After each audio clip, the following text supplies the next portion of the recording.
Welcome back to my channel.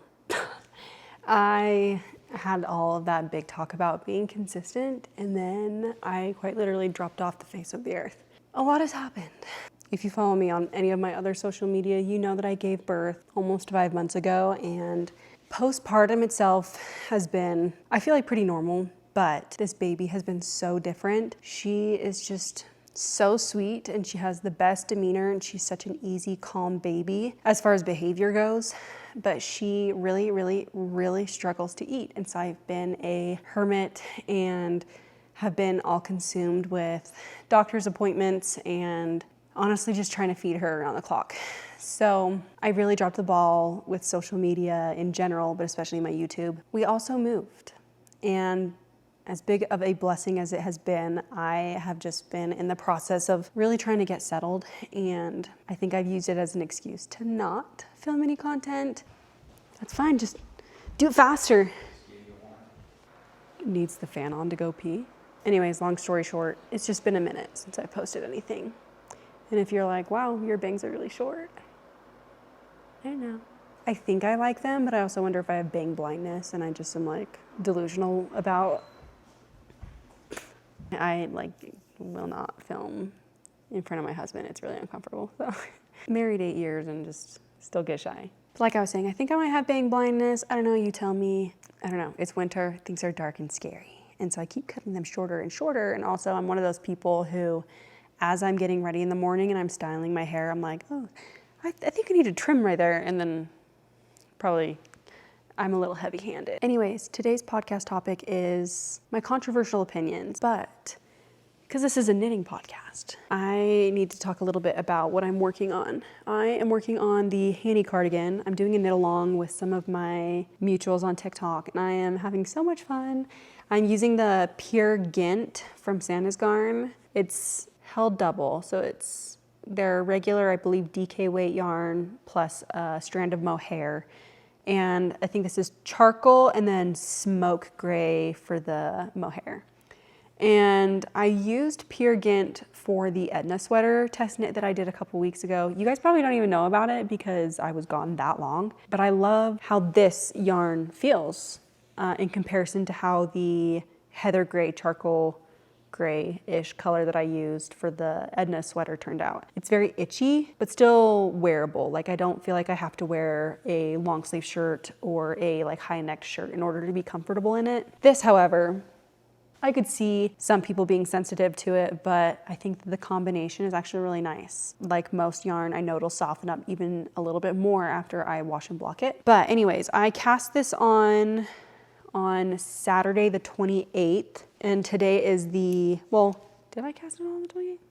Yeah, I did. I cast it on the 28th, and today is Thursday the 5th of March, and I am joined underneath the arms, and I don't know if I said it, it's the Hanny cardigan, and I'm knitting a size 2, and I've sized up my needles because I did not hit gauge. I was a little bit too tight, and I'm using a 5mm needle instead of the 4.5, which is recommended. Let's get on to my controversial, or maybe not super controversial, opinions. If you ask me, my opinion is that the whole trend right now going around about the return to analog is performative. I think that it is a good idea in the sense of prolonging gratification and dopamine. I think that sometimes we do have too much ease of access because of our cell phones to things like social media, music, audiobooks, whatever. But none of these things are necessarily evil. I think that because it is so easy, maybe we don't appreciate it as much. But I think this whole return to analog is performative in the sense that if you truly wanted to go analog, you would delete social media. And I'm not saying I hate this trend.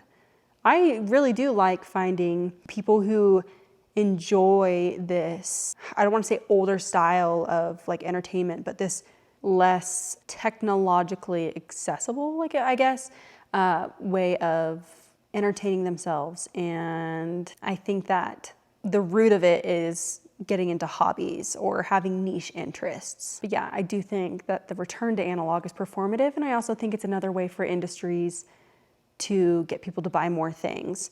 For example, I've seen this huge movement about dumb phones And again, that's just another product for you to buy.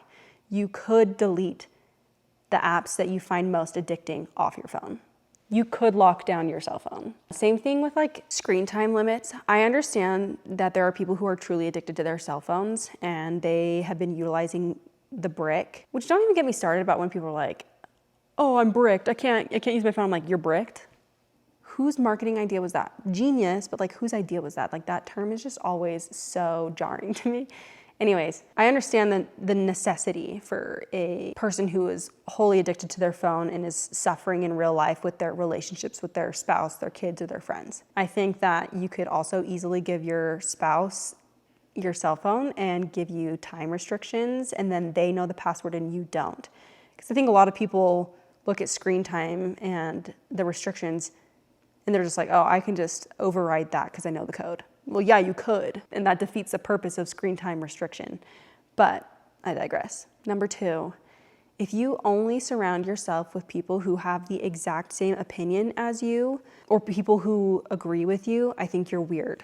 I think that the sign of an emotionally mature or intellectually mature person is that they can find common ground with just about anybody.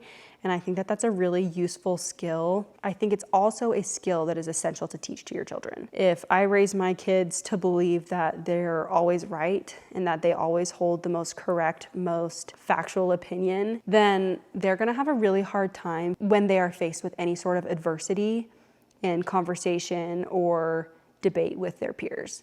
And I think that actually sets people up for failure, and it creates very obstinate and stubborn adults. And I think that we're seeing that a lot right now with like how divided our country is, and not to get into that because that's just something else completely, but you should have and surround yourself with a very diverse group of people.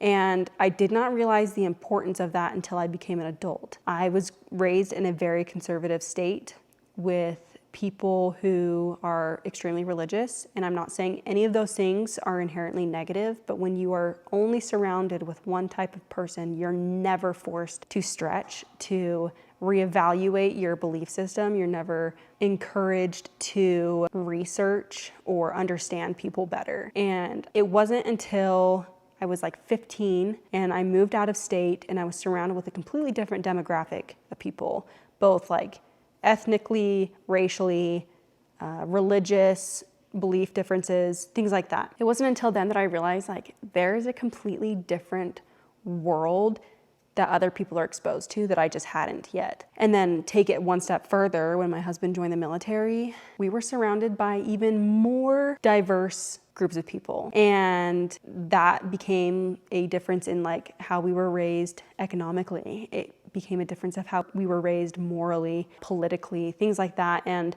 initially it was really anxiety inducing because I felt like there were certain people that I just didn't know if I liked or trusted because we had such different beliefs. And then it became this thing where I was really excited to engage in conversation with them. And I was forced to kind of step outside of myself and who I am and either accept that there are more nuances to things that I believed before, and also that it was okay to change my opinion, even as an adult. And so, like I said, I think that if you cannot do that, you cannot find common ground with anybody besides the people who agree with you, you're weird. And if you choose to only surround yourself with those people, I think you're even weirder, and you should reevaluate that probably. Number 3 is kind of a add-on to number 2. I think that if you can only be friends with people who are quote unquote easy, you're weird. If you have a friend who faces any sort of life difficulty and they may be really emotional and kind of lash out or whatever, I'm not saying that you shouldn't have boundaries, but I think that if you choose to not engage and be friends and love and care for people who are in a tough spot and love them through that hurt or whatever they're going through, I think you're weird. I think that shows that you have very conditional love for people, and I think that that's probably really painful for the person who experiences that other side of you.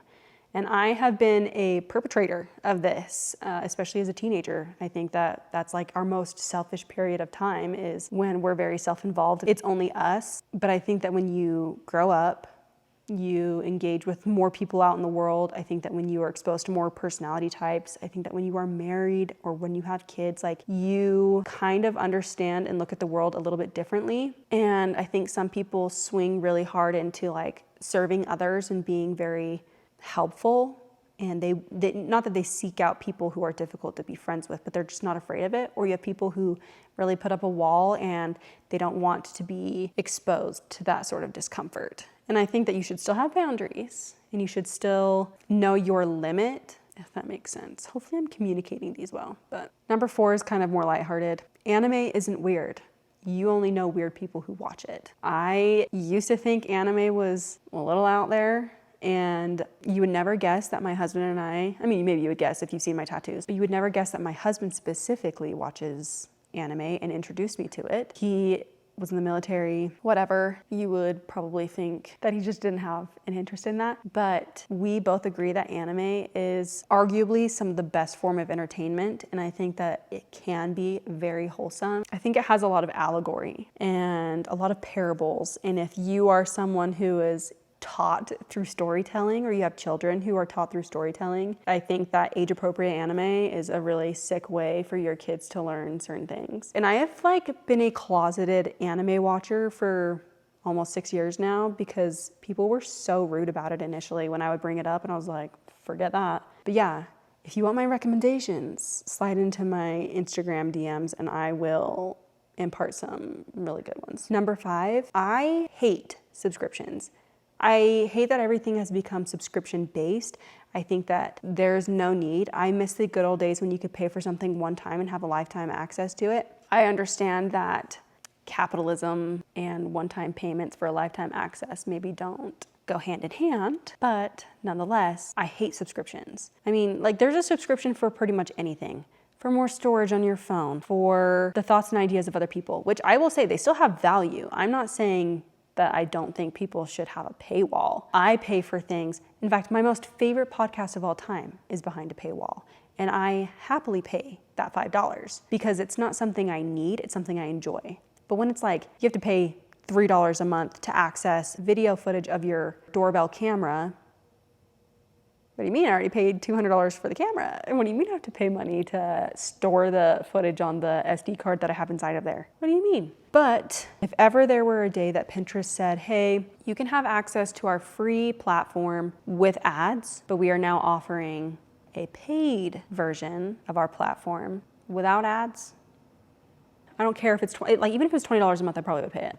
Genuinely, I would get rid of all of my TV subscriptions. I would pay for ad-free, AI-free Pinterest. Because do you know how many times I've accidentally thought something was a pin and it was actually an ad and I go to click on it to pin it and it freaking takes me to the website? Jail. This one is gonna be controversial, but I'm gonna provide some context after I say it because context is important here. I think that it is bizarre how normalized alcohol consumption is socially. I do not know of any other substances where it is normal for people to judge you for not doing it. I do not drink alcohol. I was a teenager once. However, as an adult, even more so than when I was a teenager, but as an adult, as we've lived all over the country and we've interacted with other groups of people and other backgrounds, my husband and I have been made fun of relentlessly for not drinking. And people would purposefully not invite us places because we didn't drink.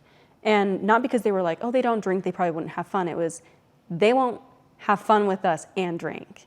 And it was painful. It was actually really sad to feel like my relationship with people and whether they felt like they could have fun with me or that I would have fun with them or be fun to be around hinged on whether or not I consumed alcohol. And I have seen, and here's the context, I have seen alcohol ruin so many people's lives, but it's very normal, it's very social. It's like some people have to have it to function because they're so dependent on it, and it makes me sad. And I think it's also sad and says a lot about society now that a lot of people feel like they can't have fun unless they are under the influence of anything. I'm not saying that I judge you for drinking alcohol.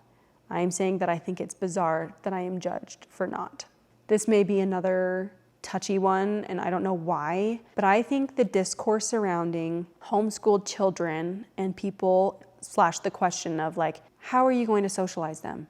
What do you mean, how am I going to socialize them? If I am a social person, they will be social. If I take them and I put them into sports, they will be exposed to other children. I am a part of a church. They are exposed to other members of that church, other children in that church. When we go out and about, I do not prohibit them from speaking to other adults. I do not find my children to be annoying. And so when they engage in conversation with a stranger, I don't limit it. If they were gonna give their social security number, yeah, I'm gonna say, hey, pipe it down. I think the same argument could go for public school kids. And the other thing is, there's a lot of people who are like, oh, homeschooled kids are weird. Yeah, well, their parents are probably weird. If I was weird, my kids would be weird. If I was well-read and open-minded, my children would very likely be well-read and open-minded. If I was judgmental and harsh on society, my kids would probably be judgmental and harsh on society. If I was a furry, my kids would probably be furries, okay? I think there's plenty of kids in public school who end up super weird. Like, I can't even tell you how many girls thought they were horses in my elementary school, and that was public school. So the debate is tired. Okay, another touchy one.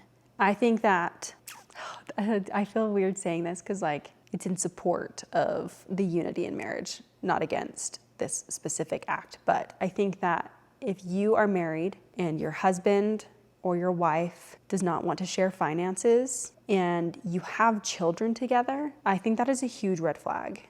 And if the argument for you is that like, well, I don't know how like responsible they're going to be financially, then why did you marry them?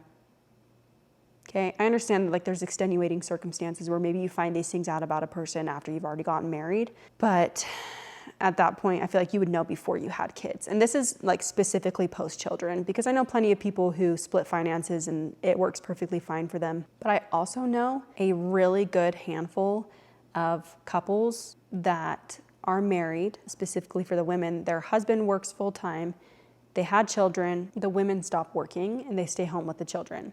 But because they initially were split finances, their spouse usually expects that the women will continue to be okay with that. But the reality is, it is much more cost effective if you're going to have children to stay home with them. Unless you have some like really high paying, like it would not make sense to not work job. It costs way more to have several children in daycare than it does for you to stay home and not have that income.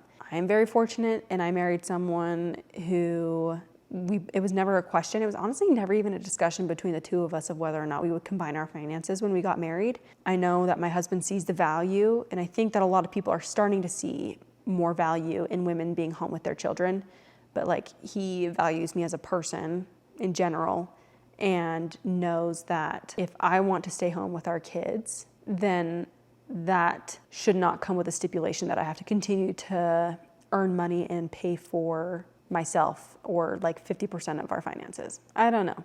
That's just me. I know a lot of people that they prefer that.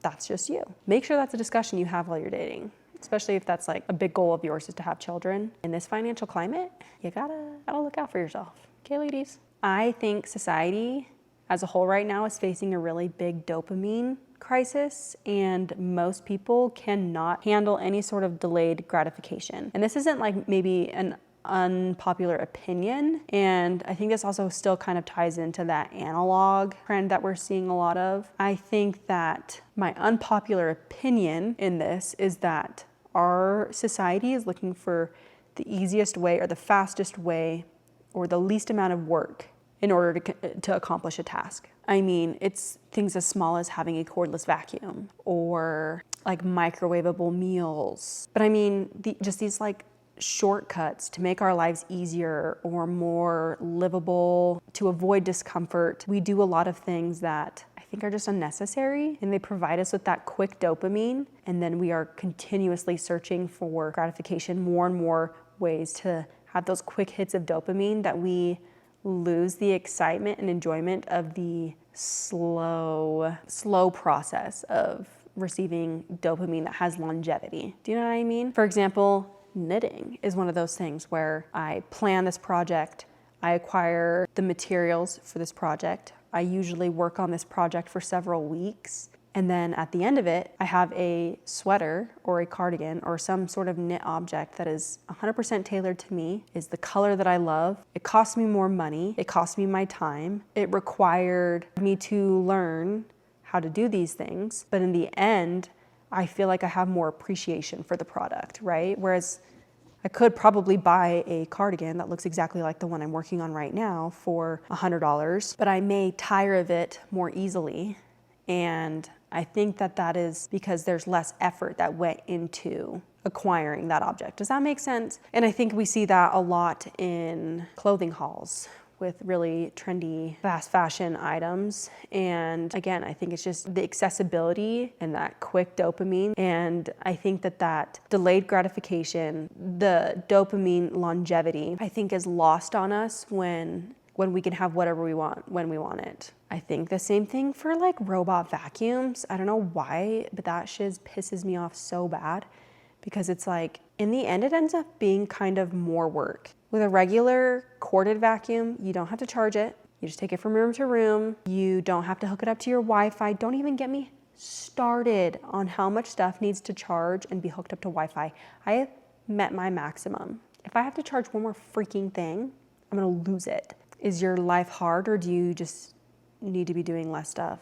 Are you stressed, or do you need to slow down? Are you too busy, or do you need to just commit to less stuff? Is parenting hard, or are you making it harder by trying to cut corners? Okay, I gotta put this down for just a second to talk about this one, because I actually feel really passionate about it. And I think it stems from seeing so much of it now more than ever. I don't even know what number we're on also. I'm sorry if I stopped counting and now you're confused. I am shocked when I see the comment section of high profile celebrities or influencers, reality TV personalities, and I see so many nameless, faceless, private accounts commenting absolutely diabolical, horrific things because they feel like that TV show personality or celebrity or influencer or whatever did something wrong. Because I don't understand how society does not see that, especially those people who are saying these things, do not see that as a double standard. For example, and this is going to actually be controversial, when the TV show Secret Lives of Mormon Wives came out, or the season last year came out, everybody hated Demi. A lot of people still actively hate Demi. What I think people lack is the ability to see that a lot of this is produced, a lot of this is extremely edited, and if there wasn't drama, there would be no show, okay? A lot of people saw how Demi treated other women on the show, and I agree that so much of it was really, really hard to watch and sad, because I don't know when it is ever okay for grown adult women to act like this. Her, Jessie, Taylor, I don't even remember all their names. I never have understood how people couldn't see that a lot of this is produced. Even if at the end of all of it, like these guys are all battling on their social media pages saying like, no, this is actually true, this actually happened. It's like, okay, I believe you. However, I also believe that at the end of the day, if there wasn't this drama, you guys would not be renewed for another season. And I could see you guys playing it up and perpetuating the narrative that people are evil. What I find insane is, even though people hold the opinion that Demi treated some of those women poorly, regardless of whether or not they were her best friends or not, there are people actively in her comment section telling her that no one wants to see her around anyways, that she's super boring, like making these horribly derogative jokes about her and her spouse. And people are like, oh yeah, that's okay, because you made a big uh-oh on TV, and I don't have my real name as my username, I don't have my real face as my profile picture, and my profile is private. But it's okay for me to comment that because there's a wall of anonymity that I can hide behind. But you're a forward-facing public figure. You should do better. I agree. Everyone should do better. Everyone should aspire to be a kinder, more open-minded individual. How is what you are doing any better? And I think that it's insane to see how many people hide behind that wall and behind their screens and just comment whatever they like. And I thought that as an adult, a lot of us could agree that if you didn't like what you were seeing, you could scroll. Or if you had nothing nice to say, you just don't say it. But also, can I talk about that situation a little bit more for a second? Because I understand that what Demi did was really wrong. I think that, these are her friends and Jesse was her best friend. And I think that there should have been more conversations and more apologies had on everyone's part. But what she did was so wrong to a lot of people. However, I just feel like everyone's going to hate this. But Jesse can come out and say like really private, intimate accusations, regardless of whether or not they're true, about Demi and her relationship for Demi's stepchildren to see. Like if I'm not mistaken, I think Demi just said that she didn't like the way Jesse did hair. I mean, I know there's more to it, clearly. However, like that was the catalyst, was it not? And then it snowballed into something entirely different. I do feel like that was a huge boundary for Jesse to cross. And everyone was okay with it. And I was like, oh my gosh, am I the only one who sees that this is like extremely wrong? Yeah, anyways, let's move on. Everyone wants a village, but no one wants to be a villager. And I stand by that. And I see that a lot with conversations surrounding postpartum, especially for first-time moms. And I understand and agree that postpartum is an extremely emotional, intense period of time. And that is a time in which you would probably want the people who are closest to you, who you feel like understand you the best, to be there for you the most. What I don't agree with, and what I think is going to be a controversial opinion, is that you cannot hold the people in your life to the same standard that you hold yourself. So if you feel that you would be there for people postpartum with their first child, then good. You should be there for people postpartum with their children. However, and I'm going to use an example, and myself as the example, my best friend Cassie had her baby in 2018. I had never had a child before. I had no idea what the postpartum period was going to be like. Granted, she gave birth in a different state, and then I think we moved to North Carolina around the same time, and her baby was a couple months old at that point. I did not understand at that point in time how best to be there for my friend. I would take her baby whenever she needed. I offered babysitting, but it's also like she's a very independent person. So it's like, could I offer a meal? Yes, but I was also a terrible cook at the time. So would she want my homemade food? Probably not. But again, I have never been postpartum at that point in my life. So how would I best know how to be there for my friend without being told? I'm not a mind reader, but if she were to ask me, hey, like I really need help with this, there's not a doubt in my mind that I wouldn't have done that for her. Fast forward to me having my first child a year later, she was the most perfect example of how to be there for someone postpartum. She showed up with food. She was there whenever I needed it. She offered lots of guidance as a mom that I needed because I was nowhere near my mom. And she was someone that I really could talk to. And I mean, I was completely alone for my first baby. My husband left 3 or 4 days after I gave birth and was gone for 3 months, no contact, because he was in the middle of the Q course. And it was rough. I had hardly any other friends, and all of my other friends did not have children. So my friend Cassie was my first friend to have a baby. I was the first person in my other friend group to have a child.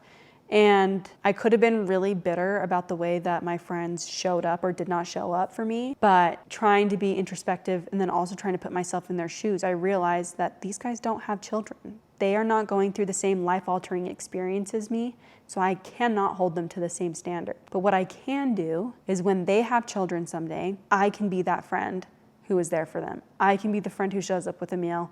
I can be the friend who texts them, hey, can I come sit with your baby while you take a nap? I can be that, even without having had it. And I don't have to cut these people out of my life or hold a grudge against them because they didn't know how to be there for me in a transformative time in my life. And I can have that grace because that grace was given to me by my friend Cassie, who was also going through a transformative moment in her life and could have held it against me if she wanted to, I guess. But I see a huge trend, especially on TikTok, where people talk a lot about, I'll remember who was there for me when I had my kids, and like the real ones know what it's like to have a baby. It's so lonely, and it's like motherhood can be lonely if you let it make you feel lonely. You can choose these things. You can choose to feel abandoned by people who don't know what you're going through. Again, that's just me.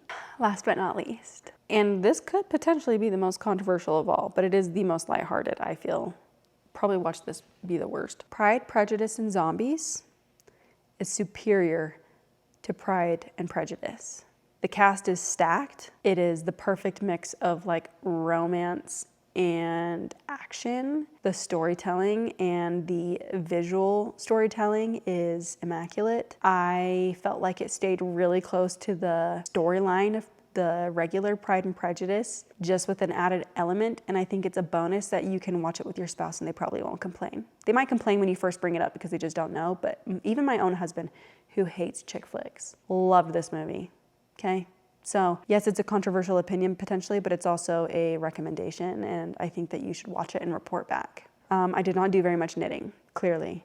That's today's episode. Do you like longer episodes? Do you like shorter episodes? I personally like long episodes because I can watch them while I do other things, but I know not everyone is me. And if you in any way felt offended by anything I've said, apologies. My intention is not to offend, it is to potentially spark debate and have conversation. I am well aware that I have not lived and walked in everybody's shoes and that I'm not right about everything. These are just opinions. I will see you guys soon. I'm not gonna say a specific day because who freaking knows at this point if I'm gonna be able to be super consistent, but my goal is to be, okay? So if you don't follow me on Instagram or TikTok, it's the exact same username. I'll link them below. I just post knitting updates, homeschool, not really as much homeschool as I used to. I just post kind of whatever I want. I'm not niched down, which I probably should be, but I'm enjoying what I'm doing. So, bye guys.